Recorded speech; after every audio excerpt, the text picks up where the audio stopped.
PM Modi mission mode में काम कर रहे हैं। ट्रंप की सोच के उल्टा भारत अपनी तैयारियां कर रहा है। यानी ये भारत झुकने वाला नहीं है, ये क्लियर मैसेज है बॉस। और पीएम मोदी ने तो सबसे बड़ा धमाका जीएसटी को लेकर किया है।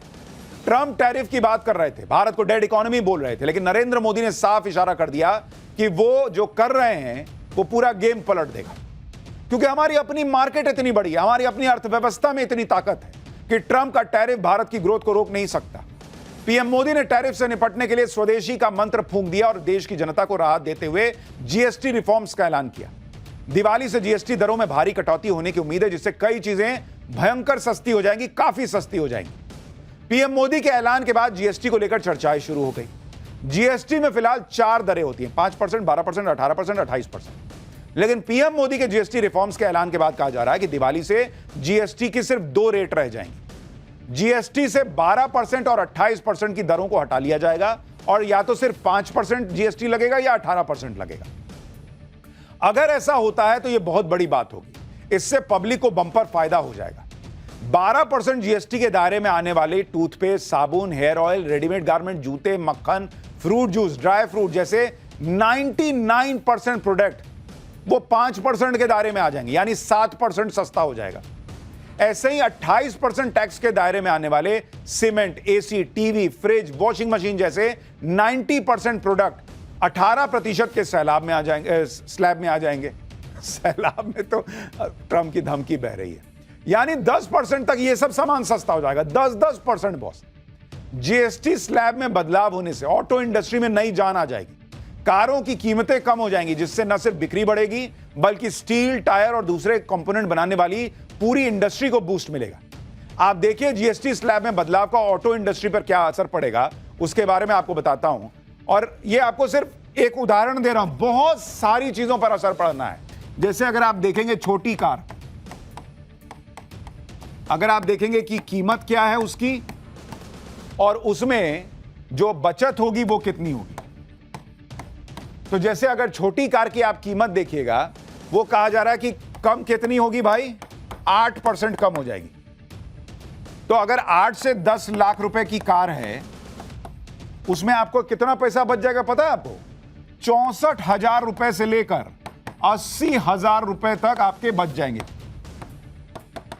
मतलब जो भी कार खरीदने जा रहा है उसका ऑलमोस्ट लाख रुपए के आसपास बच जाएगा बॉस। तो आप सोच रहे हैं वो पैसा भी बचा तो गाड़ियां ज्यादा बिकेंगी, और जिसके पास फिर वो पैसा बचने के बाद मूड करेगा वो घूमने जाएगा, तो वहां इकोनॉमी में पैसा घुसेगा, आएगा। इसी तरह से अगर आप बड़ी कार देखेंगे, ये आपको छोटी कार का बताया, आप बड़ी कार का देखिए। बड़ी कार के केस में क्या है कि वहां 5% तक कम हो सकता है रेट। तो इसका मतलब क्या है, अगर 20 से 30 लाख रुपए की कार है आप खरीदने जा रहे हैं, तो उसमें कितनी छूट मिल जाएगी आपको, बचत कितनी होगी?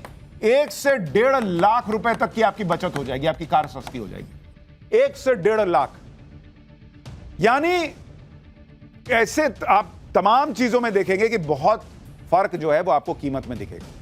अगर जीएसटी के सिर्फ 5% और 18% के 2 ही स्लैब होते हैं, तो इससे आम जनता को और क्या क्या फायदा होगा वो भी आपको बताता हूं।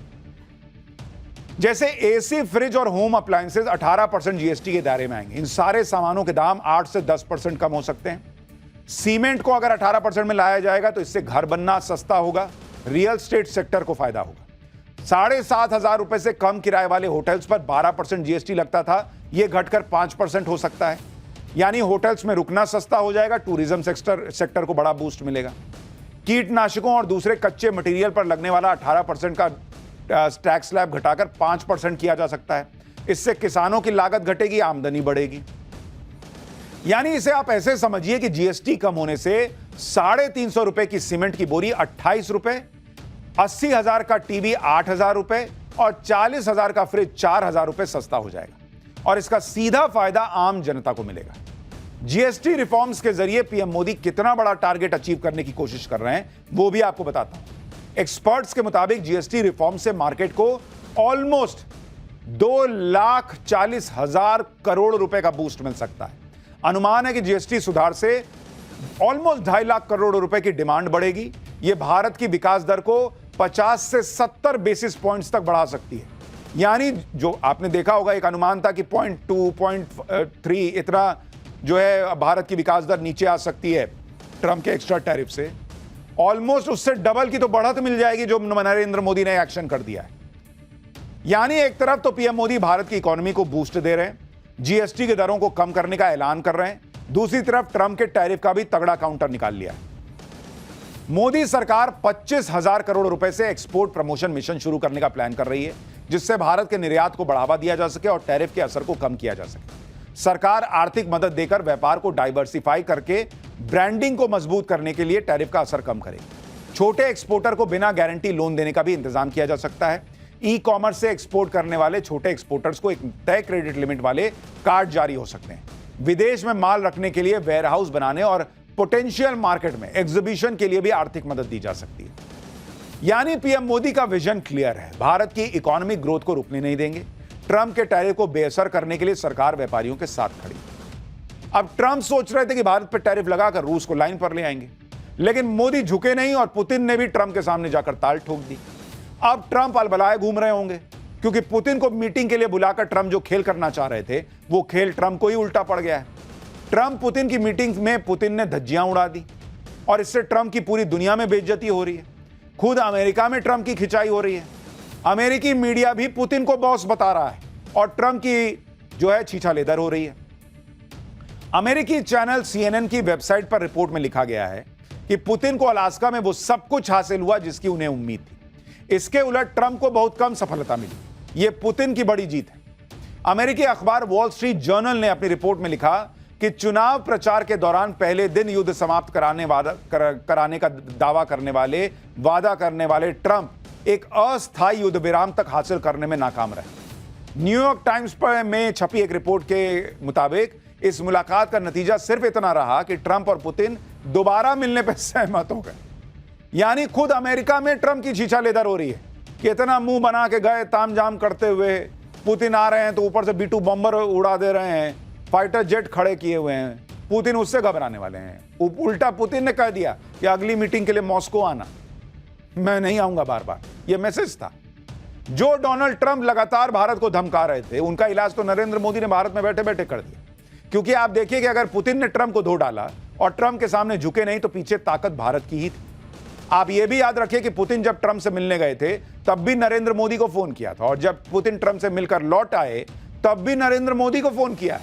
आज पुतिन और मोदी की फोन पर लंबी बातचीत हुई है, जिसके बाद पीएम मोदी ने ट्वीट किया, मेरे मित्र। अब ये बहुत एक एक चीज जो है ना वो डिप्लोमेसी में इंपॉर्टेंट होती है। उन्होंने मेरे मित्र से शुरू किया, यानी ट्रंप जो सोच रहे हैं कि भारत दोस्ती तोड़ देगा वो नहीं हो रहा। मेरे मित्र राष्ट्रपति पुतिन को उनके फोन कॉल के लिए धन्यवाद। पुतिन ने अलास्का में अमेरिकी प्रेसिडेंट ट्रंप से हुई मीटिंग की डिटेल शेयर की हैं। भारत ने हमेशा रूस यूक्रेन जंग के शांतिपूर्ण समाधान पर अपना रुख जाहिर किया है। इससे जुड़ी सभी कोशिशों के लिए भारत अपने समर्थन को दोहराता है। अब सोचिए, ट्रंप जो वहां से खाली हाथ लौटे हैं, उनके जख्मों पे इस फोन कॉल को सुन के कितना मिर्ची नमक सब रगड़ा गया होगा कि एक तो पुतिन फोन करके मोदी को बता रहे हैं कि हाँ ट्रंप आया था, बात हुई है, और ऊपर से मोदी ट्वीट में लिख रहे हैं कि मेरे दोस्त पुतिन से मीटिंग से पहले ट्रंप बहुत शेखी बगा रहे थे, लेकिन मीटिंग के बाद ट्रंप की सारी हवा निकल गई। आप इसकी वजह भी समझिए।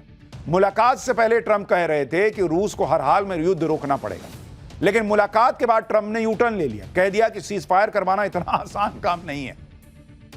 जबकि मीटिंग से पहले ट्रंप कह रहे थे कि पुतिन अगर सीज फायर के लिए नहीं माने तो मैं रूस पर कड़े प्रतिबंध लगा दूंगा, लेकिन मीटिंग के बाद ट्रंप ने रूस पर कोई नया प्रतिबंध नहीं लगाया। पुतिन से मीटिंग करने जाते वक्त जो ट्रंप रूस को यूक्रेन पर हमले का दोषी बता रहे थे, पुतिन से मिलने के बाद यूक्रेन को नेटो की सदस्यता देने से ही इनकार कर दिया, जैसा कि पुतिन चाहते थे। खुद ट्रंप भी कह रहे हैं कि बॉस तो पुतिन ही है।